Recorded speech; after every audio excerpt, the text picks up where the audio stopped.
Well guys, history of AEW series के पहले part में मैंने आपको वो स्टोरी बताई थी जिसमें एनजेपीडब्ल्यू को देखकर टोनी खान एईडब्ल्यू को बनाने का सोचते गए। बट गाइस, आज इस पार्ट के अंदर मैं आपको ऑल इन पेपर व्यू के एईडब्ल्यू में इन्वॉल्वमेंट को लेकर स्टोरी बताने वाला हूं। और गाइस, इस पार्ट में मैं आपको बताऊंगा कि ऑल इन पेपर व्यू की वजह से एईडब्ल्यू कंपनी कैसे बनी और guys all in paper view की फाउंडेशन कैसे हुई थी। तो गाइस, चलिए बिना कोई टाइम वेस्ट किए शुरू करते हैं इस वीडियो को और बात करते हैं रेसलिंग इंडस्ट्री के सबसे बड़े इंडिपेंडेंट शो ऑल इन की। वेल गाइस, बात करें यहाँ पर ऑल इन पेपर व्यू की स्टोरी की तो गाइस, आज से करीबन 5 साल पहले जब कोडी रोड्स और यंग बक्स आरओएच और एनजेपीडब्ल्यू में काम कर रहे होते गए और गाइस जब केनी ओमेगा एनजेपीडब्ल्यू के रेसलर और कोडी रोड्स और यंग बक्स आरओएच के रेसलर होते गए तो गाइस यहाँ पर 2017 के अंदर एक रेसलिंग फैन सोशल मीडिया पर ये ट्वीट करके रेसलिंग ऑब्जर्वर डेव मेल्जर से पूछता है कि क्या आरओएच रेसलिंग कभी भी 10,000 टिकट सोल्ड आउट कर सकती है और क्या डब्ल्यूडब्ल्यू की तरह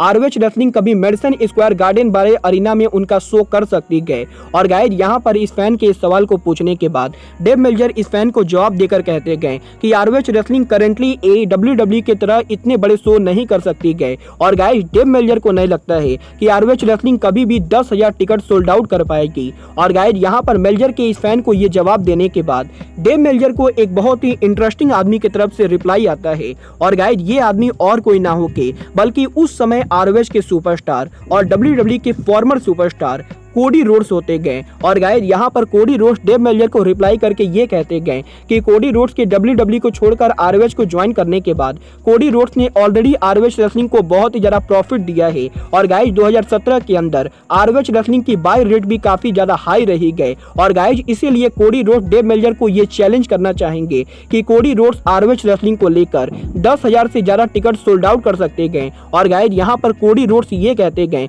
कि अगर डेव मेल्जर कोडी रोड्स को 3 महीने का समय देते गए तो गाइस कोडी रोड्स 10,000 टिकट को आराम से सोल्ड आउट कर देंगे। और गाइस, यहाँ पर कोडी के डेव मेल्जर को चैलेंज करने के बाद डेव मेल्जर भी कोडी के चैलेंज को एक्सेप्ट करते गए। और गाइस, डेव मेल्जर कहते गए कि वो सच में देखना चाहते हैं कि कोडी रोड्स क्या कर पाएंगे। और गाइस, यहाँ पर शुरू होती है ऑल इन पेपर व्यू की शुरुआत, जहाँ पर कोडी और मेल्जर के सोशल मीडिया पर इस इंटरेक्शन के बाद करीबन 4 से 5 महीनों तक कुछ भी नहीं होता है। बट गाइस, यहाँ पर 4 से 5 महीनों के बाद 31 दिसंबर 2017 को कोडी रोड्स और young box being the elite episode के अंदर इंडिपेंडेंट रेसलिंग पेपर व्यू को लेकर बात करते गए, जहां पर बीइंग द एलीट पर यंग बक्स ये कहते गए कि कोडी रोड्स और यंग बक्स कोई बड़ा रेसलिंग शो करना चाहते गए। और गाइस, वो शो आरओएच रेसलिंग का शो ना होके बल्कि कोडी रोड्स और यंग बक्स का अपना शो होगा। और गाइस, बीइंग द एलीट पर यंग बक्स और कोडी रोड्स के इस अनाउंसमेंट के बाद प्रो रेसलिंग इंडस्ट्री के मल्टीपल रिपोर्टर ये कंफर्म करते गए कि कोडी रोड्स और यंग बक्स कोई बहुत ही बड़ा शो प्लान कर रहे गए।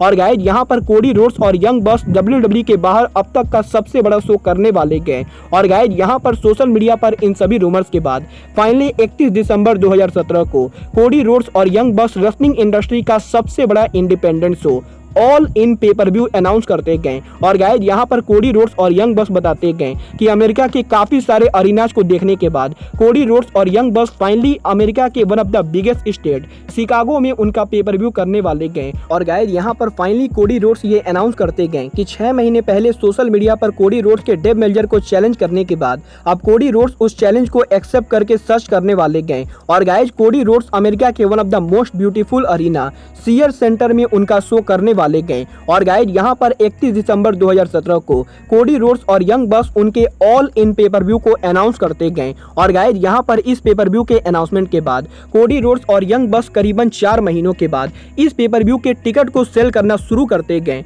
और गाइस, यहाँ पर सबसे अमेजिंग बात तो ये होती गई कि कोडी रोड्स और यंग बक्स जब इस पेपर व्यू को लेकर टिकट सेल करना शुरू करते गए तो गाइस, यहाँ पर मात्र 30 मिनट के अंदर add all in paper view पूरी तरह से सोल्ड आउट हो जाता है। और गाइस, यहाँ पर ये वो पहला रेसलिंग शो होता है जो मात्र 30 मिनट के अंदर 10,000 से ज्यादा टिकट सोल्ड आउट करता है। और गाइस, यहाँ पर इस पेपर व्यू के टिकट सेल के बाद ही कोडी रोड्स और यंग बक्स प्रो रेसलिंग इंडस्ट्री में एक नया रिकॉर्ड बनाते गए, जहां पर ये पेपर व्यू रेसलिंग इंडस्ट्री का इकलौता वो पेपर व्यू बनता है जो अमेरिका में डब्ल्यूडब्ल्यू के बाहर मात्र 30 मिनट के अंदर 10,000 से ज्यादा टिकट सोल्ड आउट करता है। और गाइस, यहाँ पर कोडी रोड्स और यंग बक्स के इस पेपर व्यू के सोल्ड आउट होने के बाद Cody Rhodes finally Dave Melzer को उनके चैलेंज में बीट कर देते गए। और गाइस, कोडी रोड्स और young box all in paper view को सोल्ड आउट करके ऑल इन पेपर व्यू को बनाते हैं रेसलिंग इंडस्ट्री का सबसे बड़ा पेपर व्यू। बट गाइज यहाँ पर कोडी रोड्स और यंग बक्स ने पेपर व्यू को सोल्ड आउट तो कर दिया था, बट गाइज अभी कोडी रोड्स और यंग बक्स को इस पेपर व्यू को लेकर काफी कुछ बड़ी चीजें प्लान करना बाकी थी।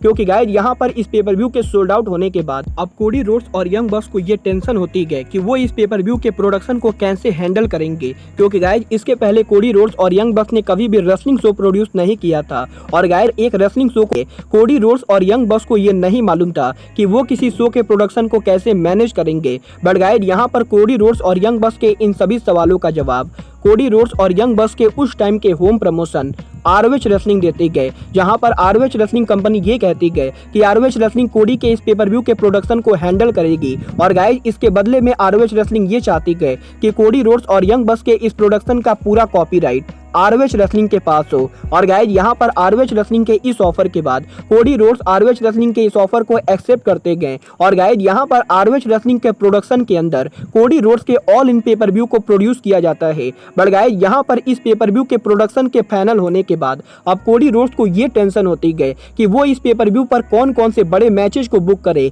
जिसकी वजह से ये पेपर व्यू की बाय रेट काफी ज्यादा हाई हो। क्योंकि गाइज यहाँ पर कोडी रोड्स को ये बात अच्छे से पता होती गई कि अगर वो ROH के रेसलर्स को लेकर इस पेपर व्यू पर मैचेस को बुक करेंगे तो गाइज ये तब तो ये पेपर व्यू ROH का एक नॉर्मल पेपर व्यू बन जाएगा। और गाइज इसीलिए कोडी रोड्स और यंग बक्स इस पेपर व्यू को लेकर उनके उस टाइम के फैक्शन बुलेट क्लब के लीडर केनी ओमेगा के पास पहुंचते गए, जहां पर केनी ओमेगा के साथ डिस्कस करने के बाद केनी ओमेगा NJPW के मैनेजमेंट से इस पेपर व्यू को लेकर बात करते गए। और गाइज केनी ओमेगा NJPW के मैनेजमेंट से कहते गए कि वो चाहते हैं कि NJPW के मैनेजमेंट इस पेपर व्यू में केनी ओमेगा की मदद करे। और गाइज केनी ओमेगा NJPW के मैनेजमेंट से कहते गए कि वो NJPW के रेसलर्स को इस पेपर व्यू पर अपीयर होते हुए देखना चाहते गए। और गाइज यहाँ पर केनी ओमेगा के NJPW से रिक्वेस्ट करने के बाद NJPW उनके कंपनी के 3 सबसे बड़े सुपरस्टार कोटा इबुशी, काजुचिका ओकाडा और केनी ओमेगा, इन तीनों को इस पेपर व्यू पर काम करने की इजाजत देती गई। और गाइज इसके बाद इस पेपर व्यू के अंदर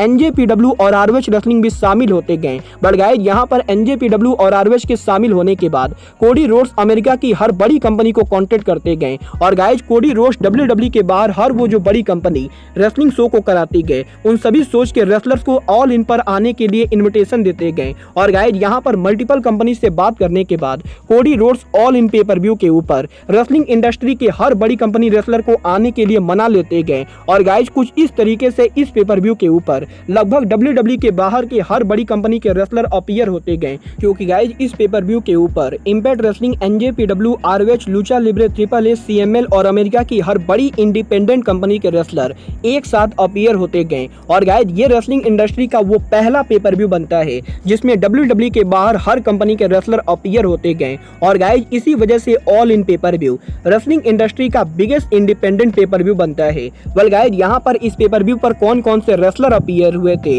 और गाइज ये पेपर व्यू कैसे रेसलिंग इंडस्ट्री के अंदर AEW के क्रिएशन का कारण बनता है, ये चीज मैं आपको इस वीडियो के अगले पार्ट पर बताऊंगा, जहां पर उस पार्ट में हम बात करेंगे कि टोनी खान इस पेपर व्यू पर कैसे अपीयर हुए और गाइज क्रिस जेरिको की इस पेपर व्यू में क्या इन्वॉल्वमेंट थी। वेल गाइज अगर आपको जानना है कि टोनी खान ऑल इन पर कैसे अपीयर हुए थे और गाइज जेरिको की वजह से AEW कंपनी कैसे बनी, तो गाइज आप लोग इस सीरीज के अगले पार्ट को जरूर देखना। बट गाइज अब आज के इस वीडियो में बस इतना ही, मैं मिलता हूं आपसे अपने अगले वीडियो में। बट गाइज तब तक के लिए goodbye, good night and bang.